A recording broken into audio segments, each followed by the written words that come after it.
एक भोंदू रहता था, पर वो इतना सीधा था कि सब प्यार से उसको भोंदू ही बुलाते थे। गायों की सेवा करता था और जिस आश्रम में रहता था वहां के गुरुदेव शाम को प्रवचन करते थे तो सबसे पीछे बैठ के सुनता था। भोंदू को लगता था गुरुजी जो बोल रहे हैं ये बिल्कुल सत्य है, इसमें कोई झूठ नहीं है। एक दिन गुरुजी प्रवचन करते हुए बोले, यमुना के पल्ली पार भांडीर वन में ठाकुर जी गैया चराने आए। भांडीर वन का नाम सुनते भोंदू कान खड़े हो गए।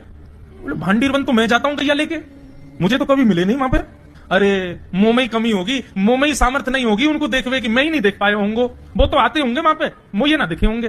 भोंदू ने पहली बार जिज्ञासा करी, गुरुदेव ठाकुर जी दिखते कैसे हैं? तो गुरुदेव भी हंस गया, अच्छा भोंदू पूछ रहा है, बैठ जाओ बताते हैं। मोर मुकुट पहनते हैं ठाकुर जी, और बोले दो कान हैं लेकिन कुंडल एक ही पहनते हैं। ठाकुर जी ऐसे पुष्प तोड़ के कान के ऊपर लगा लेते हैं, दोनों कानों में एक ही कुंडल को फेर फेर के पहनते। ठाकुर जी पीली पीताम्बरी, ऐसी ठाकुर जी पीली पहनते हैं, पीली पीताम्बरी। माला कैसी पहनते हैं? ठाकुर जी ऐसी पहनते हैं पूरी पैरों तक जाए। ये देखो गुरु जी कह रहे हैं तो निश्चित है भांडीर वन में आते हैं ठाकुर जी। भोंदू अपनी गैया लेकर के भांडीर वन पहुंच गया। गैया चल रही थी, अब भोंदू ढूंढ रहा है, कभी वृक्ष के नीचे जाके देखे, कभी कहीं देखे, कभी ढूंढे कहीं से चंदन की सुगंधी आ जाए। गुरु जी बता रहे थे उनमें से चंदन की सुगंधी आती है, क्या पता कन्हैया यहीं कहीं हो।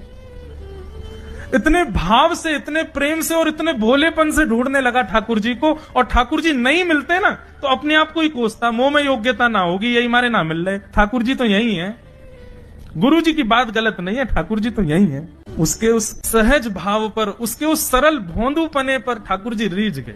और इतने में ही भोंदू हताश निराश उदास बैठा था, खुद को कोस रहा था, मुंह में योग्यता ना है, मुंह ठाकुर जी मिलना ही रहे। इतने में ही देखा सामने से असंख्य गायों का झुंड आ रहा है, और भोंदू ने जैसे उन गायों को देखा, ऐसी गाय कभी देखी नहीं, अलग गाय, सींग चमक रहे हैं, सींगों के ऊपर के भाग में सोने चांदी मढ़े हुए हैं, ऐसी ऐसी सुंदर सुंदर तंदुरुस्त गैया। तभी देख रहा है भोंदू पीताम्बरी पहनी है, गले में वैजंती माला धारण की है, सिर पर पाग पहनी है, एक कान में कुंडल है, मंद मंद मुस्कुरा करके दतुइयां दिखा रहे हैं, कटाक्ष नेत्रों से कभी इधर देख रहे हैं कभी उधर देख रहे हैं, अपनी वेणु को कमर में कस करके गैयाओं के गले में गलवैया डाल करके श्याम सुंदर भोंदू की तरफ चलते भय आ रहे हैं। ये दृश्य देख करके हाथ पांव कांपने लगे भोंदू के, भोंदू की तरफ चलते भय आ रहे हैं। ये दृश्य देखकर के हाथ पांव कांपने लगे भोंदू के। उसको लगा मेरे पास तो आएंगे ही नहीं, ये वहीं से मुड़ जाएंगे, अब मैं उनके पास जाके उनको असहज नहीं करूंगा, यहीं से देख लूं, यहीं से प्रणाम कर लूं। लेकिन जैसे जैसे प्रणाम करके ऊपर देखता, ठाकुर जी और पास आ रहे हैं, और पास आ रहे हैं, और पास आ रहे हैं। जैसे ही ठाकुर जी आकर के बैठे, भोंदू के पास शब्द नहीं है, हाथ पैर कंपित हो रहे हैं, उसको सूझ ही नहीं रहा करूं क्या मैं, इनके लिए क्या बिछाऊं, कहां बैठाऊं। ठाकुर जी ने अपने आप ही भोंदू के गले में हाथ डाली, अरे तेरा नाम कहा है? जैसे ही ठाकुर जी ने नाम पूछा, भोंदू अपना ही नाम भूल गया, बोले मुझे याद ही नहीं मेरा नाम क्या है, पर प्रेम से सब लोग मुझे भोंदू बुलाते हैं। अब तो भोंदू नाम सुनते ही ठाकुर जी ताली दे दे के हंसने लगे, तेरा नाम भोंदू है?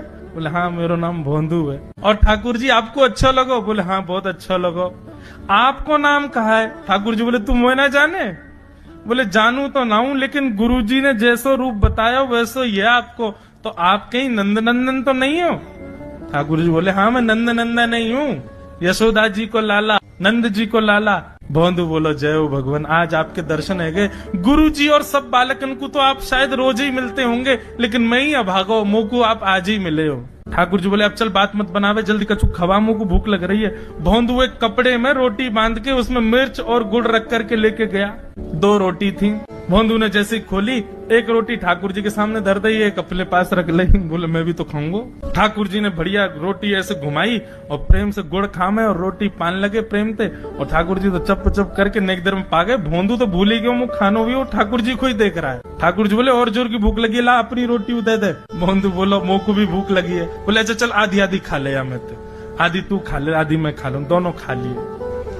कल तो नेक्स्ट से ज्यादा सी रोटी ले आइयो, भूख ज्यादा लगे, और सुन यही समय आइयो, मिलूंगो कल भी तोते। ठाकुर जी अपने मार्ग पर चले गए। भोंदू इतना प्रसन्न, मिलूंगो कल भी तोते। ठाकुर जी अपने मार्ग पर चले गए। भोंदू इतना प्रसन्न है, बोले आज मुझको ठाकुर जी मिल गए। गुरुदेव के प्रवचन का समय होगा, भोंदू पीछे जाके बैठ गया, अपने गुरुदेव को प्रणाम करे, इनकी कृपा से ठाकुर जी मिले। उसने किसी को नहीं बताया, उसको लगा सबको ही मिलते हैं भगवान, मुझे ही मिले हैं बहुत दिन बाद। दूसरे दिन भोंदू खूब सारी सामग्री रसोई घर में इकट्ठा करके जाने लगा।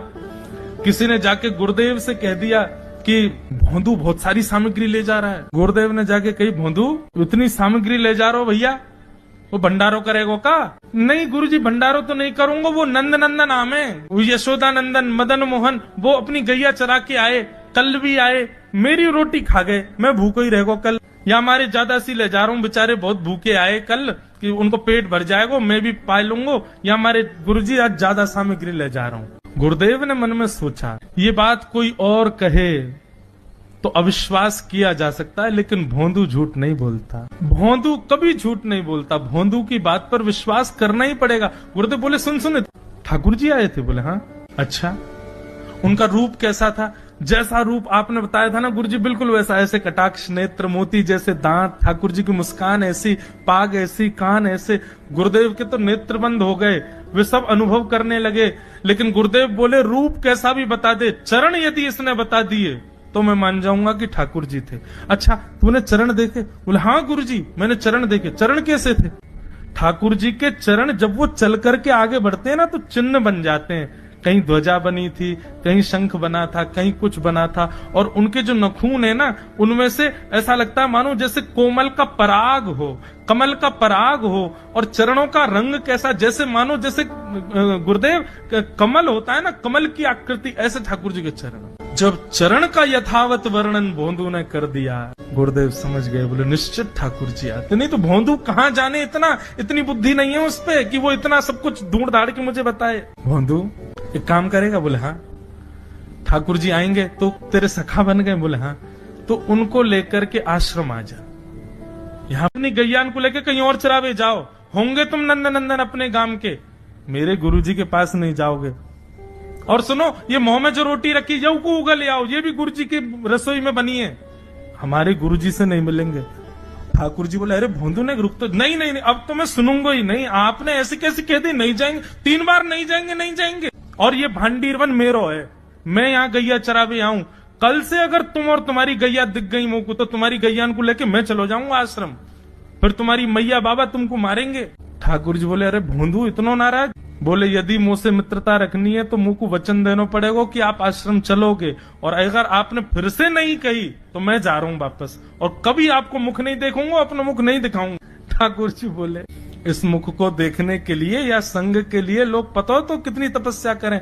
बोले, जो तपस्या करें उनको मुबारक, तुम मुंह को ना चाहिए, मुंह ना मिलनो तुमते, मुंह कोई गरज ना पड़ रही तुमते, आज तक नहीं मिले, कल ही तो मिले हो मोते, वो भी गुरुदेव की कृपा से मिले हो, जाओ मत मिलियो, मुझे ना चाहिए तुम। ठाकुर जी बोले, मैं तो ना जाऊंगा, मैं तो तेरे पास ही रहूंगा। बोले, तुम मत जाओ, मैं जा रहा हूँ। कि जाने लगा वापस। भोंदू, ठाकुर जी पुकार रहे हैं भोंदू, मानो जैसे त्रिलोकी लेके जा रहा है वो ठाकुर जी की, जैसे मानो पूरा ऐश्वर्य ठाकुर जी का ले जा रहा हो। अरे भोंदू ने रुक तो जा। भोंदू बोला, अपना मुख भी नहीं दिखाऊंगा यदि आप नहीं चलोगे तो।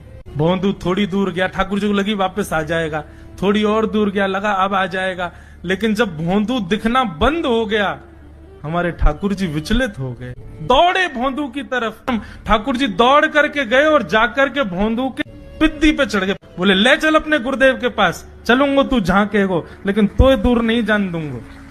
और भोंदू ठाकुर जी को ऐसे ऊपर चढ़ा करके आश्रम जा रहा है। गुरुदेव आकर के खड़े हो गए और मन में बस विचार कर रहे थे, हाथ पांव कांप रहे थे। बोले, ठाकुर जी आएंगे कि नहीं? इतने में ही भोंदू आया और तभी देखा भोंदू की पिद्दी पर ठाकुर जी टंगे भय आ रहे हैं। आज गुरुदेव ने जाकर के पहले भोंदू को प्रणाम किया। बोले, जय हो, धन्य है तू, इतनी तपस्या की, इतना भजन किया, घर परिवार त्याग दिया, वैराग्य त्याग सब हमारे जीवन में, तब भी ठाकुर जी नहीं मिले।